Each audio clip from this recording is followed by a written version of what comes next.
প্রকাশিত হলো 2025-এর মাধ্যমিক পরীক্ষার ফলাফল।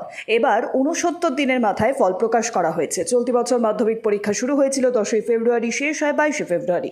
মাধ্যমিকে প্রথম রায়গঞ্জের অদ্রিত সরকার, প্রাপ্ত নম্বর 696। পরীক্ষার্থী ছিল 1,69,425 জন। এবছর পাশের হার 86.56%, যা গত বছরের তুলনায় বেশি। প্রথম 10-এ রয়েছে 66 জন পরীক্ষার্থী। প্রথম স্থান অধিকার করেছেন উত্তর দিনাজপুরের অদ্রিত সরকার, তার প্রাপ্ত নম্বর 696। হ্যাঁ, খুবই অপ্রত্যাশিত ছিল। ভালো রেজাল্ট হয়েছে ভেবেছিলাম, কিন্তু রাজ্যে প্রথম স্থান অধিকার করবো এটা খুবই অপ্রত্যাশিত। 1 থেকে 10-এর মধ্যে হয়তো থাকবো এটা ভেবেছিলাম, শিওর ছিলাম না, কিন্তু তবু খুবই অপ্রত্যাশিত এক কথায়। মাধ্যমিকে দ্বিতীয় স্থান অধিকারী দুজন, মালদা রামকৃষ্ণ মিশন বিবেকানন্দ বিদ্যা মন্দিরের অনুভব বিশ্বাস, বাঁকুড়ার বিষ্ণুপুর হাই স্কুলের সৌমপাল। দুজনেরই প্রাপ্ত নম্বর 694। প্রথম 10-এর মধ্যে আশা করেছিলাম, কিন্তু প্রথম 3 জনের মধ্যে আশা করিনি।